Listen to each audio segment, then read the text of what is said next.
오늘의 사연 시작합니다. 저는 결혼 2년 차에 임신 8개월에 가까워 오고 있는 임산부입니다. 저희 남편은 정말 착해요.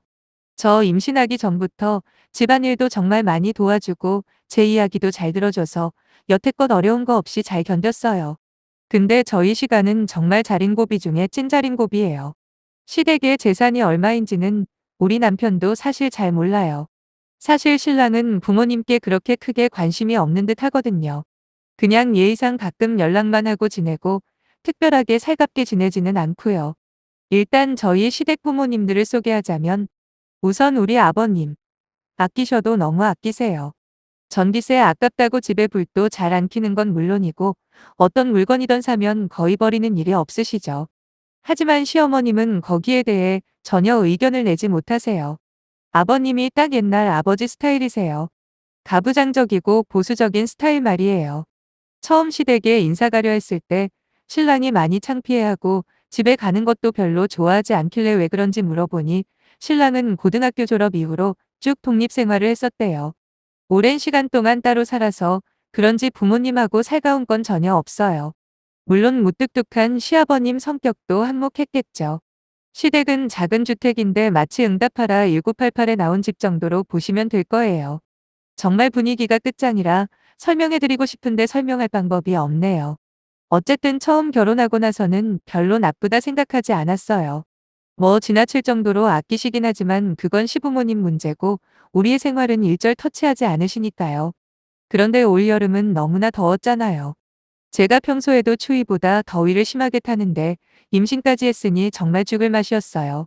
저희 집은 산 아래 아파트여서 여름도 그럭저럭 잘 견뎌왔는데 올여름은 정말 못 견디겠더라고요.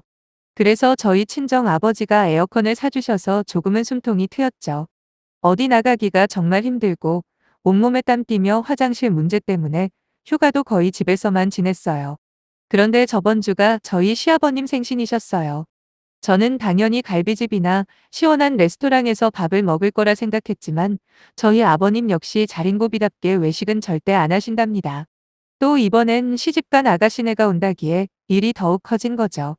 아가씨네도 친정에는 정말 잘 안 오는데 휴가랑 뭐가 겹쳐서 그런지 오겠다 했다네요. 어머님은 또 오랜만에 따님 행차라고 전날에 와서 음식을 하자고 그러셔서 결국 이 더운데 집에서 식사를 하기 위해 시댁으로 갔어요. 사실 임신한 며느리에게 음식을 같이 하자고 하실 줄을 몰랐죠. 저희 친정엄마, 아빠에게 말하면 괜히 속상해 하실까봐 비밀로 하고 하루 전날 시댁으로 출발을 했죠. 저는 이때부터 정말 겁이 났어요. 왜냐하면 시댁에는 에어컨도 없고 여름에는 덥고 겨울에는 더 추운 구조였거든요. 한여름에 더위를 에어컨도 없는 찜통 같은 집에서 만삭의 몸을 이끌고 이틀을 지내야 한다는 게 정말 마음이 안 내켰지만 그래도 진짜 큰맘 먹고 이틀만 참자 이틀 라며 외치고 갔어요. 하지만 시댁에 도착하자마자 정말 죽는 줄 알았네요. 낮부터 계속되는 장보기와 김치 담그기, 각종 반찬들, 그리고 중간중간 정리정돈의 청소까지 너무 힘이 들더라고요. 거짓말 하나도 안 보태고 진짜 하루 종일 땀에 젖어 있었어요. 어머님한테 너무 힘들다고 하소연도 해봤지만 제가 쉬어버리면 어머님 혼자 다 하셔야 하는데 그건 또 아니다 싶어 저만 쉴 수가 없었어요. 게다가 시댁은 선풍기가 달랑 2대인데 그중 한 대는 아버님 전용이고 나머지 한 대는 어머님이 쓰신대요. 웃긴 건 어머니가 쓰시는 선풍기가 근데 미풍밖에 안 돼요. 다른 버튼은 고장이 났다는데 선풍기 새로 사달라고 한 지가 몇 년인데 그걸 아직까지 꾸역꾸역 미루시면서 안 사주셨다네요. 거실 쪽에서 틀어놓으면 부엌까지 바람이 오지도 않아요. 아버님은 혼자 강풍 틀어놓으시고 누워 주무세요. 제가 가서 아버님 선풍기 좀 잠깐 바꾸면 안 될까요? 부탁드려도 대답도 안 하세요. 원래 저희 아버님은 듣기 싫은 말에는 거의 대답을 안 하세요. 싫다는 뜻이죠. 그날 저녁은 정말 죽을 것만 같더라고요. 잠깐 짬이 생겨서 후다닥 찬물로 거의 목욕을 하는 수준으로 샤워를 하는데 갑자기 아버님이 화장실 불을 딱 끄고 가시더라고요. 제가 순간 너무 놀래서 저 안에 있어요. 소리를 쳐도 안 켜주셨어요. 나중에 나와서 어머님께 말씀드렸더니 어머니가 하시는 말씀이 누가 화장실을 들어가면 계속 보고 계시다가 조금 오래 있는다 싶으면 그냥 꺼버리신대요. 빨리 나오라고요. 그 뒤로는 정말 눈치 보여서 샤워도 제대로 못하고 신랑은 또 그날따라 야근하느라 밤 10시가 넘어서야 집에 왔어요. 신랑 오자마자 음식 준비는 다 했으니 우리 집에 가서 자고 내일 아침에 다시 오자고 말을 했는데 아버님 말씀이 기름에 껴라 한마디 하시고 들어가셨어요.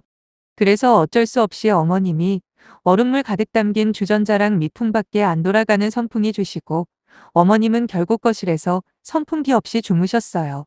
어머님께는 죄송했지만 저는 그 선풍기라도 없으면 잠을 잘 수 없어서 신랑 한번 노려보고는 물 마시고 또 노려보고 물 마시고 했네요. 근데 신랑은 아무 말이 없더라고요. 마음 같아서는 그깟 기름값 아버님이 주실 것도 아니면서 왜 못 가게 하느냐, 당신이 말 좀 해서 우리 집 가겠다고 말 좀 해라 라고 한바탕 하고 싶었지만 그럴 기운도 없었어요.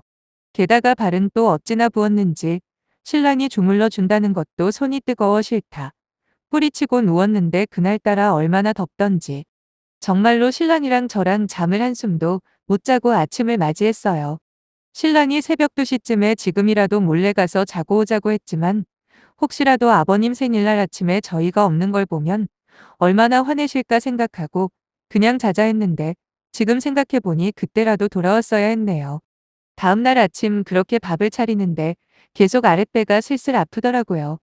그렇게 배가 꽉 뭉치고 세상이 노래지는 순간이 오고야 말았습니다. 저는 그 자리에서 배를 잡고 쓰러졌어요. 배는 너무 아프고 입에서는 신물이 올라오고 팔다리는 떨리고 머리는 핑핑 돌고 너무 힘들었는데 정신은 있었거든요. 저는 계속 누워야 돼 소리치고 놀라신 어머님은 얼음수건으로 몸을 여기저기 닦아주셨어요. 누워있다 배가 좀 풀리면서 잠이 들었고 저는 점심이 한참 지난 다음에야 일어났어요. 전날에 한숨도 못 자고 무리해서 순간 기절했었나 봐요. 선풍기를 틀어놨는데도 불구하고 저는 땀을 한 바가지 흘리면서 일어났어요. 농담이 아니고 진짜 더워서 깨어났어요.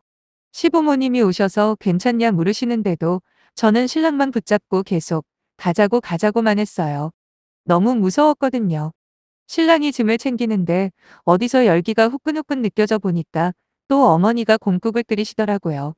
더울 때 곰국을 끓이면 집이 정말 한증막되는 거 아시죠?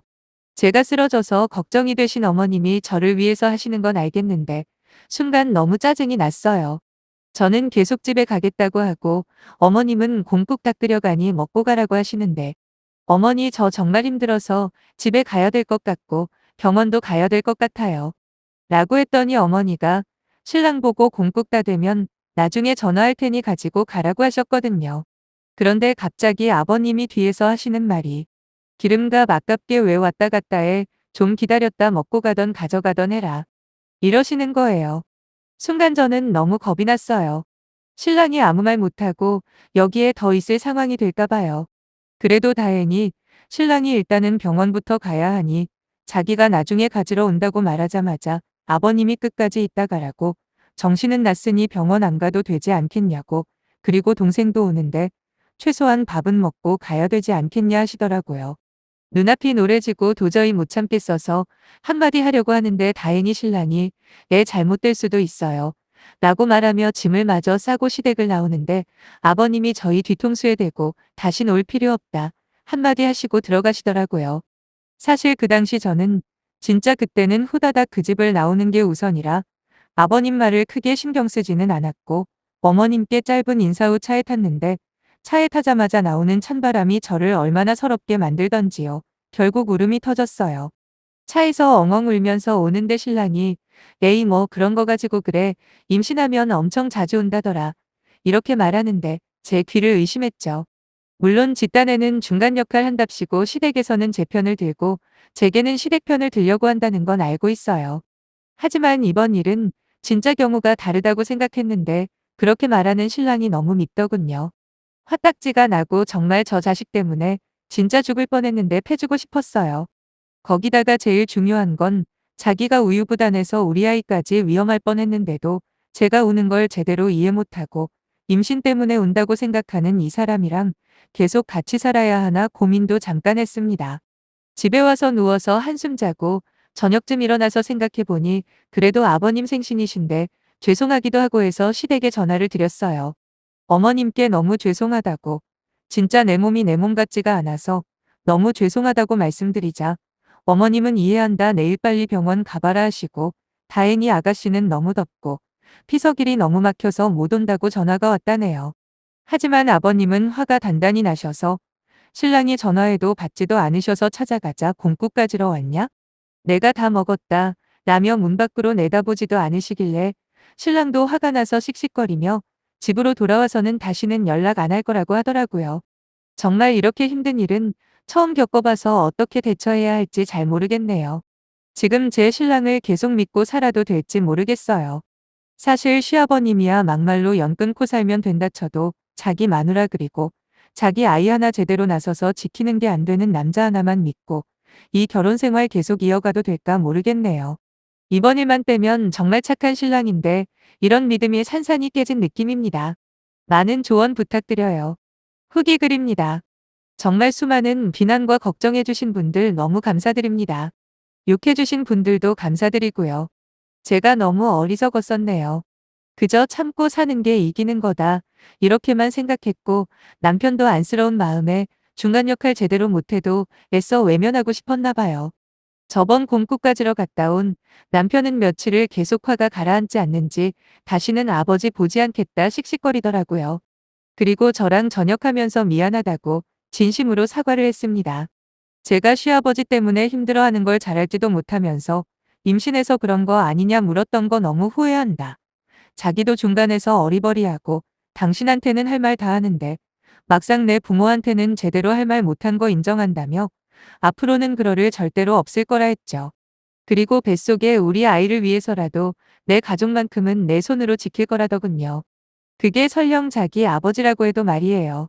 지금까지 자기 하고 싶은 대로 다 하고 사신 결과는 스스로 책임지실 때가 되었다고 비장하게 말한 남편은 실제로 그 후로 한 번도 시댁에 안 갔습니다. 대신 시어머니는 두세 번 따로 배웠네요. 어머니는 저 애 낳으면 그때나 얼굴 보자며 몸조리나 잘하라고 걱정해 주셨는데 어쩜 시아버지와 일이 다르던지요. 부부가 맞나 싶었네요. 시아버지요? 전화는 몇 번 왔습니다. 얼굴을 안 보여주니 궁금하셨나 보더라고요. 그래서 남편이 대신 받아서 오지 말라고 하셔서 안 갈 거다 말하곤 끊었는데 자존심이 많이 상하셨는지 연락 한 번 없으시네요. 속이 다 뻥 뚫리는 기분입니다. 곧 출산일인데 아이 잘 낳게 기도 좀 많이 해주세요.